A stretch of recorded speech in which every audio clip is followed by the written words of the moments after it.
Votre invité à présent dans la grande interview en direct sur Boursorama, c'est Dominique Tillot, directeur général de la Compagnie des Alpes. Bonjour. Bonjour. Merci d'être avec nous sur Boursorama. Merci. Bon, on est à quelques heures, quelques jours des vacances de Noël, les congés de fin d'année. Comment se présentent les réservations, les taux de réservation dans les stations de ski? Apparemment, c'est très bon. J'ai lu 80% de taux de réservation sur les 2 prochaines semaines. Les réservations sont liées à la hauteur de neige et donc on a beaucoup de neige et donc les réservations sont très bonnes pour la saison. À l'heure où on se parle, qui ont été un petit peu prises en avance par rapport à l'année dernière, mais il y a un appétit absolument très fort de la part des Français, mais aussi des Européens, de venir profiter de la montagne. Et donc, par rapport à l'année dernière, au moment où on se parle, c'est mieux ou c'est moins bien? C'est mieux. C'est mieux que l'année dernière en termes de réservation. Et donc, voilà, tout ça est très encourageant. D'accord. Pour bien démarrer la saison, Noël, jour de l'an, c'est important. Même si c'est février qui est le plus important non, pour vous, non? Oui, Noël, jour de l'an, février, et puis la période intermédiaire entre les deux qui commence à bien monter aussi sur le mois de janvier notamment et première semaine de février. Bon, la Compagnie des Alpes, c'est le premier exploitant mondial, il faut le dire, de domaines skiables. Vous gérez 10 domaines, Tignes, La Plagne, les Arcs, Méribel et j'en oublie.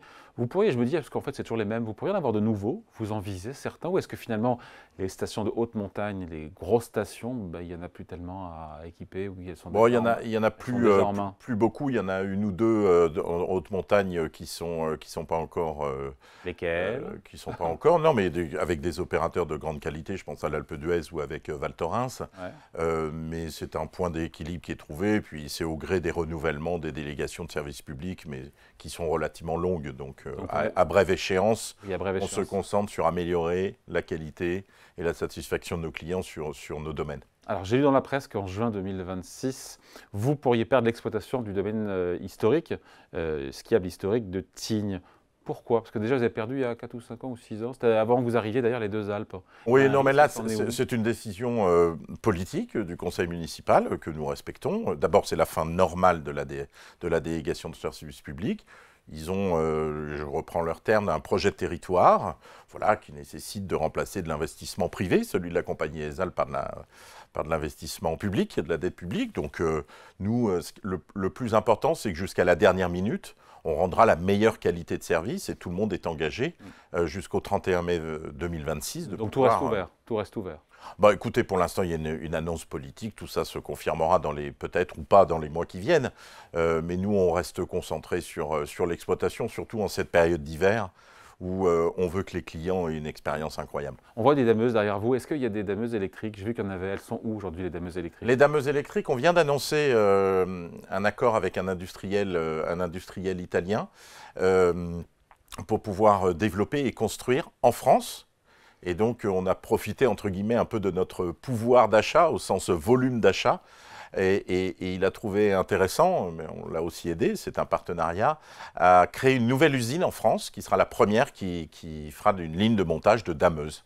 Donc, on ne les verra pas encore tout de suite sur les pistes. Bah là, on en a déjà une ou deux, puisqu'on a travaillé avec une petite PME, on finançait la recherche et développement. Là, on va passer à l'industrialisation. Dès 2026, elles seront en ligne. Et il y en aura combien?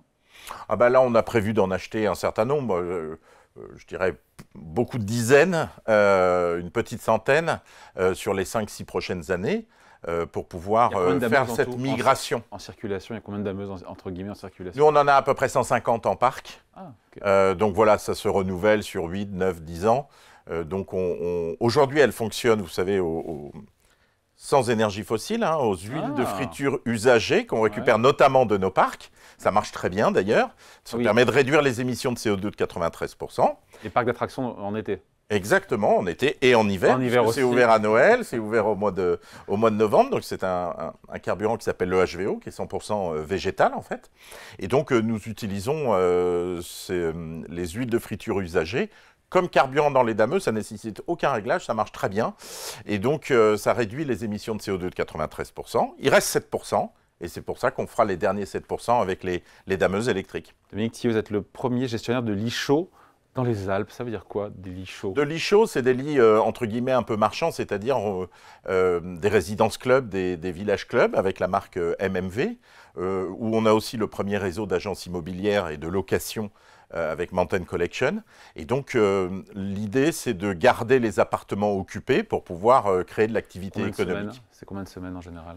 En général, la saison dure 120 jours, on va dire, et on essaie d'avoir un lit chaud, le maximum, au moins une dizaine de semaines. Vous êtes les premiers alors dans les Alpes?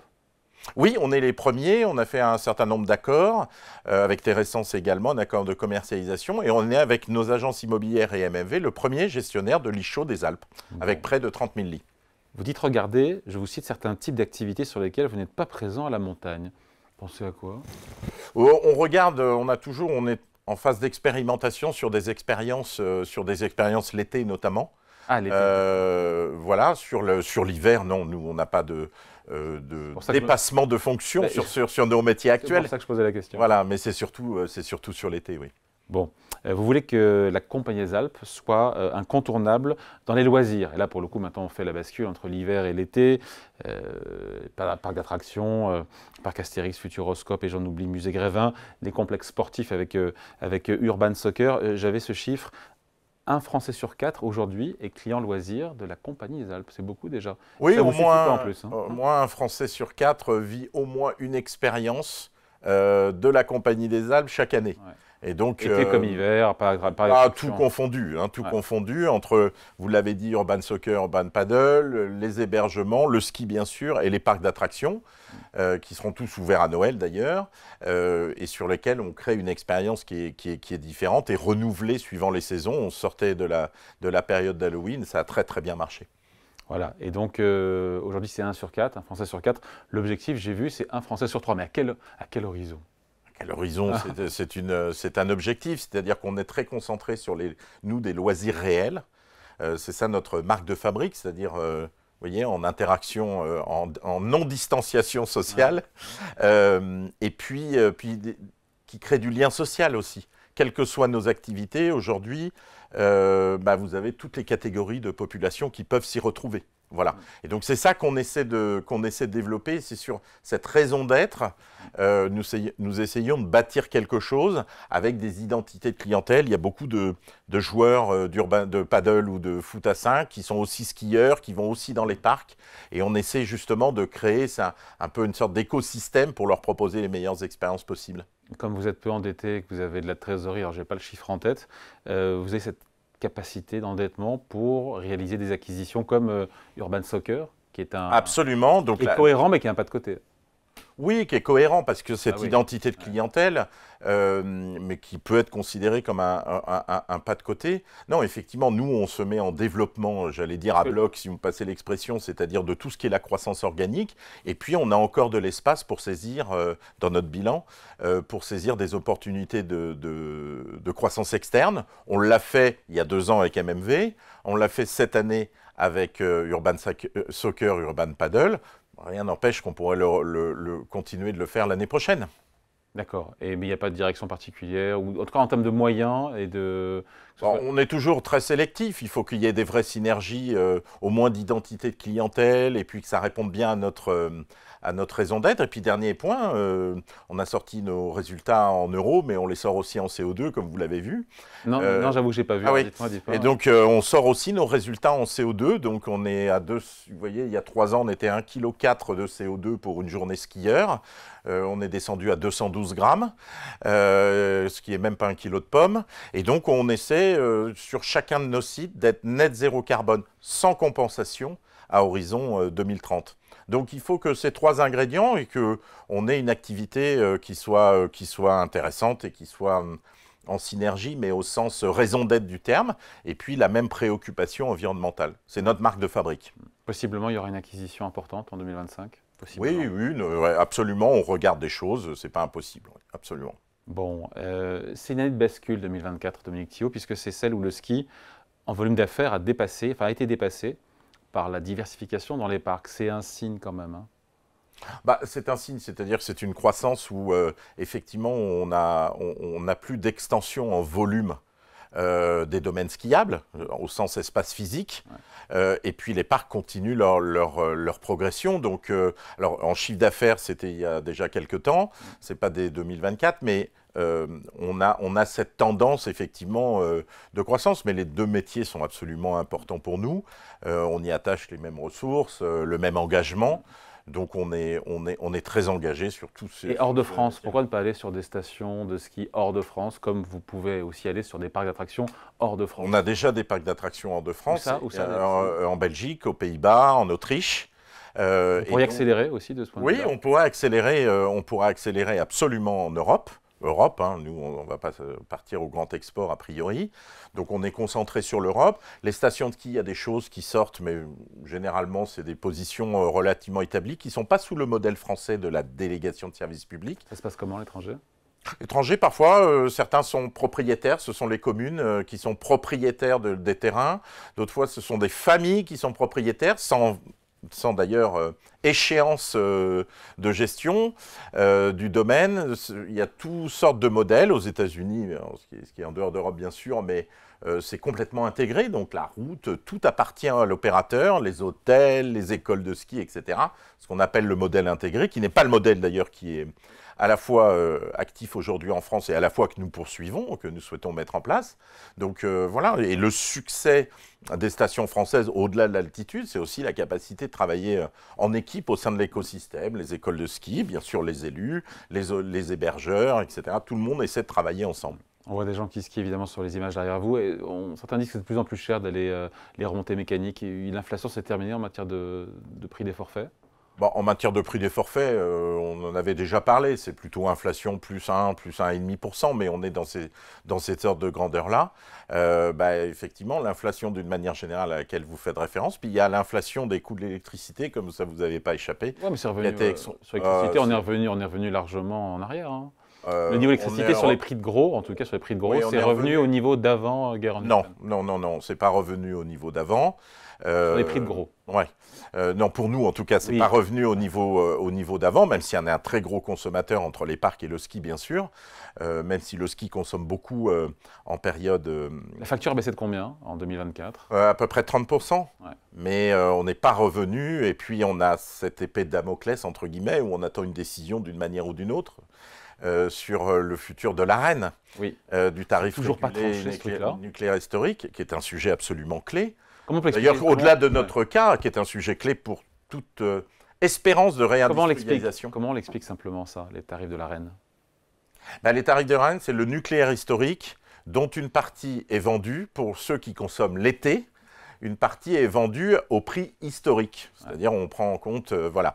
Mais il faut être actif l'été. Vous voyez bien que dans les stations de ski, on est actif l'hiver, et donc c'est un peu plus compliqué, et là on est exposé au prix de marché. Or, le prix de l'électricité est un élément fondamental de toute espérance de réindustrialisation de la France. Ouais, au-delà même de votre secteur d'activité. Au-delà même de mon secteur, vous savez, c'est absolument clé. On a beaucoup d'avance, on avait beaucoup d'avance et maintenant il faut préserver. Donc nous sommes très attentifs au prix de l'électricité, c'est un sujet absolument clé. On a sécurisé pour 2026 et 2027 des prix relativement bas. Par rapport à 2024 ? Par rapport à 2024, on est à 58 € le mégawattheure, ce qui est un prix... Ça c'est 2024 ou 2026 ? 26, 27. Ouais. Contre combien cette donc c'est des prix très compétitifs. Combien cette année le mégawattheure, vous les payez ? Je ne sais plus exactement le chiffre, mais on est très content d'avoir sécurisé ça. Voilà. Bon. C'est ce qui explique aussi une bonne partie de vos bons résultats qui ont été publiés, Dominique Thillaud, début décembre. Résultat record, 1,2 milliard de chiffre d'affaires, deuxième année consécutive au-delà du milliard, 158 millions d'euros de résultats opérationnels. Si tous les clients sont au vert, c'est aussi parce que la facture d'énergie a baissé, et pas seulement évidemment. Oui, la facture, il y a une forte progression là pour le coup en volume dans le ski. Il y a aussi une discipline de fer sur les coûts parce qu'on a connu une année un peu compliquée au niveau pluviométrie pour les parcs d'attractions. Ah oui, c'est vrai ça. Y compris l'effet JO, l'évitement de Paris, etc. Donc c'est des résultats qui sont... ça s'est repris juste après les JO, très fort d'ailleurs. Donc c'était une année à la fois d'un point de vue opérationnel un peu compliqué et à la fois d'un point de vue résultats économiques qui ont été très bons. Mais les actionnaires avaient souscrit à une augmentation de capital en juin 2021 avec une stratégie qui était claire. Là, elle continue à porter ses fruits. Et puis le début d'année, puisque nous on a un exercice décalé qui commence le 1er octobre, on a vécu Halloween dans les parcs où ça a été très bon, on a un très bon degré de confiance pour le ski, donc tout ça s'annonce bien. Votre dividende, c'est vrai qu'il est sans précédent, c'est vrai ça? Oui, il est sans précédent parce qu'on est à 1 euro par action. Ça fait un rendement de 6,5%. Même un peu plus, oui, par rapport suivant la référence, oui. Mais par rapport, nous, on prend par rapport au cours le 30 septembre, le dernier jour de l'exercice, donc supérieur à 7%, comme l'année d'avant. Ce qui rend effectivement la Compagnie des Alpes une très belle valeur de rendement, mais en croissance, puisque le dividende a cru de 10% par rapport à l'année dernière. Donc c'est une politique qui a été annoncée, que nous assumons. Et sur le futur, quelle visibilité vous offrez sur les dividendes? On a indiqué que les dividendes seraient toujours au moins 50% du résultat net part du groupe. Et puis, comme on espère se mettre dans une trajectoire de croissance très soutenue, il n'y a aucune raison que le dividende, mais encore une fois, ça dépend de la décision de l'Assemblée générale. Évidemment. Résultat record, on l'a dit. Dividende, visibilité, croissance du dividende, et pour autant, donc valeur de rendement, vous l'avez dit, en même temps de croissance, quand on regarde les résultats en bourse, l'action gagne 4% depuis le début de l'année, 13% sur 3 ans. Vous êtes satisfait, moyennement satisfait, très satisfait, pas satisfait? Avec une progression de l'EBO, des chiffres économiques qui est sans précédent, donc c'est un peu compliqué d'être satisfait, mais ça c'est les arcanes de la bourse. Mais la bourse vous valorise mal? C'est mon estimation, mais effectivement, je pense qu'on est... D'ailleurs, tous les analystes qui produisent des notes de recherche trouvent que le cours est sous-évalué. Et moi, je m'attache à ce qui dépend directement de moi et de mes équipes. C'est l'amélioration de la performance économique et environnementale. Et puis proposer un dividende qui montre qu'on est prêt, effectivement, à partager cette croissance avec nos actionnaires. Après, la bourse est tellement... impacté par tel ou tel événement, et Dieu sait s'il se multiplie de plus en plus rapidement. Voilà, je ne pense pas qu'il y ait un patron d'entreprise cotée qui vous dirait que l'action est assez haute. Mais donc je ne ferai pas exception. Voilà. Et la croissance, on finit là-dessus, chiffre d'affaires 2024, c'était de combien au total sur le groupe, et qu'est-ce que vous espérez sur 2025? On était à 10% sur la croissance de chiffre d'affaires, on l'a transformé en 15% de croissance sur le BO. Ouais, ça c'est super. Donc ça prouve bien qu'on a une discipline assez forte sur les charges. Ça peut accélérer sur 2025 ou est-ce qu'on restera dans le même... On va essayer d'accélérer, on donné on donnera des indications, on espère être à 2 chiffres, oui. Bon, on en reparlera d'ici là. Merci de passer nous voir. Dominique Tillot, directeur général de la Compagnie des Alpes, invité de la grande interview en direct sur Boursorama. Merci à vous. Merci.